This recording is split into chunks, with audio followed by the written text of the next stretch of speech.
کبھی اے نوجوان مسلم تدبر بھی کیا تو نے،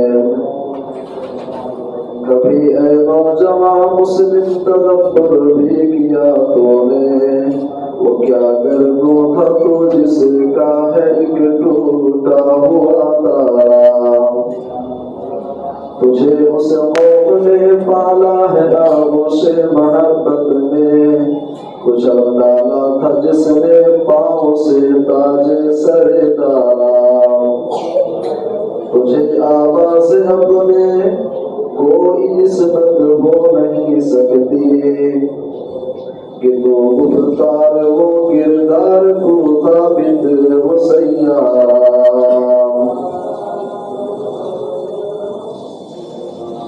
معزز حاضرین جمعہ، دینی بھائیوں، بزرگوں، نوجوان ساتھیوں،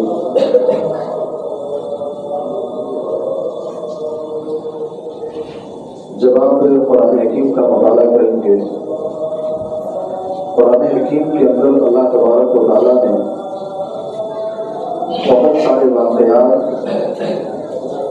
سابقہ امتوں کے حالات کو اللہ نے بیان کیا ہے۔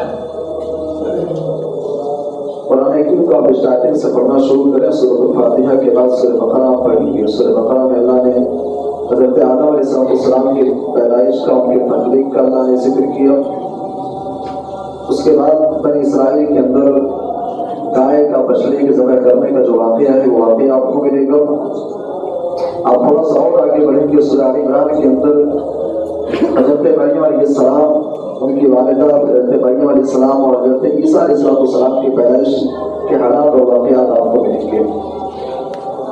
اس طریقے سے آپ قرآن حکیم کو پڑھتے جائیں، سمجھتے جائیں، بہت سارے واقعات آپ کو ملیں گے۔ سورہ یوسف کے اندر حضرت یوسف علیہ السلام اور ان کے بھائیوں کا جو واقعہ ہے کنویں میں ڈالنے کا، پھر مصر کے اندر جانے کا، وہ پوری تفصیل آپ کو ملے گی۔ ایک سوال پیدا ہوتا ہے کہ قرآن حکیم کے اندر اللہ نے واقعات کو کیوں بیان کیا ہے؟ قرآن حکیم کے اندر واقعات اور سابقہ امتوں کے حالات کیوں بیان کیے گئے؟ شاہ ولی اللہ محمد دہلوی رحمہ اللہ الفوز الکبیر کے اندر قرآن حکیم میں جو واقعات، جو قصص مذکور ہیں، ان کی حکمت بیان کرتے ہوئے کہتے ہیں کہ قرآن حکیم میں واقعات اس لیے بیان کیے گئے ہیں، اس لیے واقعات کو ذکر کیا گیا ہے تاکہ اس کے ذریعے سے عبرت حاصل کی جائے، نصیحت حاصل کی جائے۔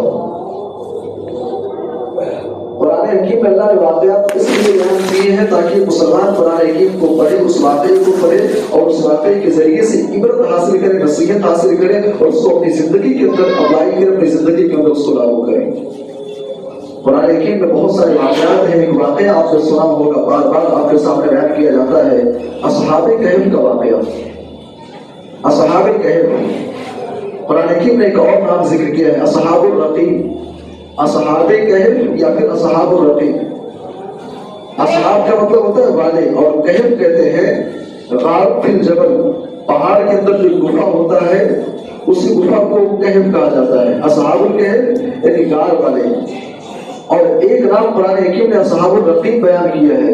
اصحاب الرقیم کا معنی کیا ہے؟ رقیم کہتے ہیں تختی کو، چونکہ وہ نوجوان جو وطن چھوڑ کر کے، علاقہ چھوڑ کر کے غار میں جا کر کے پناہ لیے تھے، اس غار کے صدر دروازے، اس غار کا جو مین دروازہ تھا، جو داخل ہونے کا جو مین راستہ تھا، اس راستے پر ایک تختی تھی پتھر کی، جس کے اوپر اس نوجوانوں کے نام لکھے ہوئے تھے، جس میں ان کے حالات نقل کیے گئے تھے۔ اسی لیے ان کو اصحاب الرقیم کے نام سے بھی قرآن حکیم نے ذکر کیا ہے۔ سوال یہ پیدا ہوتا ہے کہ اصحاب الرقیم کون تھے بھائی؟ یہ اصحاب الکہف کون تھے؟ یہ واقعہ آپ نے بار بار سنا ہے۔ آج ہم ذرا گہرائی میں اتر کر کے ہم سمجھنے کی کوشش کریں گے کہ اس واقعے کے اندر ہمارے لیے، ہم سب کے لیے نصیحت کی کیا چیزیں ہیں۔ اور آج کا ہمارا یہی ٹاپک ہے، دروس و عبر من قصۃ اصحاب الکہف اب الرقیم۔ اصحاب کہف کے واقعے میں ہمارے اور آپ کے لیے عبرت اور نصیحت کی چیزیں کیا ہے، پیغامات کیا ہیں۔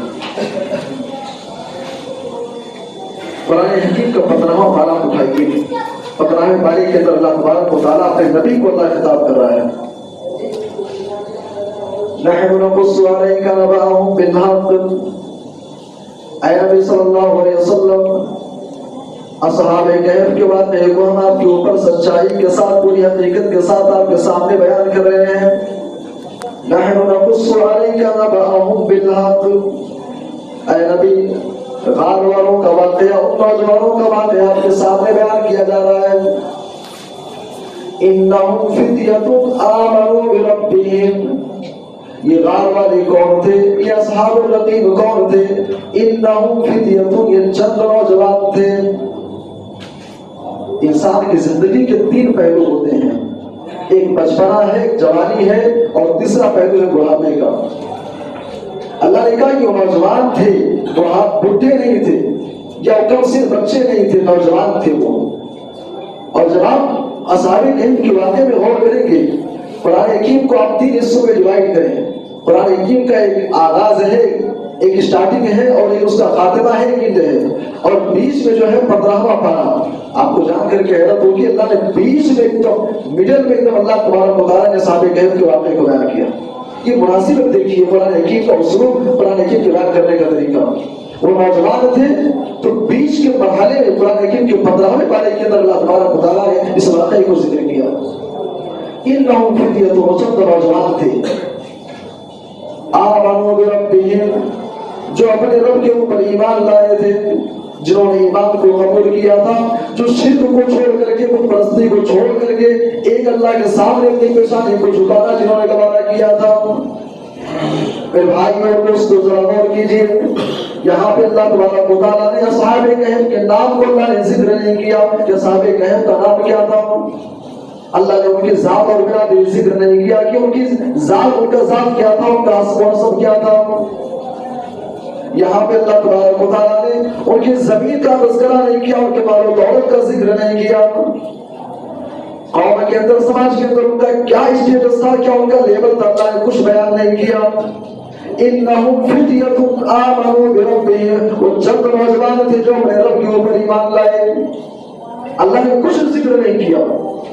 آج ہم نام کے چکر میں پریشان ہیں، نیم اور فیم کے چکر میں پریشان ہیں بھائی، دولت کے چکر میں حلال و حرام کو بھولے ہوئے ہیں. پیسہ آنا چاہیے، چاہے حرام طریقے سے آئے چاہے حرام طریقے سے آئے. زمین کے چکر میں، مال و دولت کے چکر میں حالات تو ایسے ہیں بھائی، آج مال کے چکر میں بیٹا باپ سے بات کرنے کو تیار نہیں ہے، بھائی بھائی میں دشمنی ہے بھائی، اسی مال و دولت کے چکر میں. اللہ نے کہا اللہ ہے کہ یہاں دولت کی، شہرت کی کوئی ویلو نہیں ہے. اصحاب کہف کے واقعے سے ہمارے لیے سب سے پہلا میسج یہ ہے کہ اللہ کے یہاں کامیابی کا معیار اگر کوئی ہے تو ایمان ہے. دولت کی کوئی ویلو نہیں ہے، نیم اور فیم کی کوئی ویلو نہیں ہے. ان کا نام تک اللہ نے ذکر نہیں کیا کہ کون تھے بھائی، عبداللہ نام تھا کہ عبد الرحمان نام تھا، کوئی نام ذکر نہیں کیا. بس نوجوان تھے، اپنے رب پر ایمان لائے تھے، ایمان کا اللہ نے ذکر کیا. انہم فتیۃ آمنوا بربہم وزدناہم ھدی. اللہ فرما رہا ہے کہ جب نوجوان ایمان کو لوگوں نے قبول کیا، جب اسلام کو قبول کیا، وزدناہم ھدی، ہم نے ان کے ایمان کے اندر، ان کی ہدایت کے اندر اور زیادہ اضافہ کر دیا، ان کی ایمان کے اندر اور زیادہ بڑھوتری کر دی گئی. یہاں ایک نقطہ معلوم ہوتا ہے کہ ایمان گھٹتا بھی ہے، ایمان بڑھتا بھی ہے. الایمان یزید و ینقص، ایمان کم بھی ہوتا ہے، ایمان زیادہ بھی ہوتا ہے. بہت سارے لوگ کہتے ہیں کہ ایمان نہیں گھٹتا بڑھتا ہے بھائی. ایمان ایک جامد چیز ہے. ایمان ایک مرتبہ اس انسان قبول کر لیا تو جو لیول اس کو مل گیا بس وہی ہے. ایمان گھٹتا بڑھتا نہیں ہے. قرآن حکیم کہتا ہے وزدناہم ھدی، جب ایمان کو لوگوں نے قبول کیا تو ہم نے ان کی ایمان کے اندر اور زیادہ اضافہ کر دیا. بھائی اسی مسجد میں آپ دیکھ لیں، اپنے علاقے میں آپ جائزہ لے لیں، ایک شخص 5 وقت نمازی ہے، ہر نماز کے بعد قرآن حکیم کی تلاوت نہیں کرتا ہے. جب دین کی بات آتی ہے، اسلام کی بات آتی ہے تو ایک شخص اللہ کی راہ میں دل کھول کر چیز خرچ بھی کر رہا ہے. لیکن ایک آدھ مہینہ گزرنے کے بعد پھر آپ کیا دیکھتے ہیں کہ مسجد سے دور ہے، نہ نماز پڑھتا ہے، نہ روزے رکھتا ہے، نہ تلاوت قرآن ہے، دین سے بالکل غافل ہو گیا. بھائی یہ ہے ایمان میں کمی، ایمان میں کمی ہو گئی.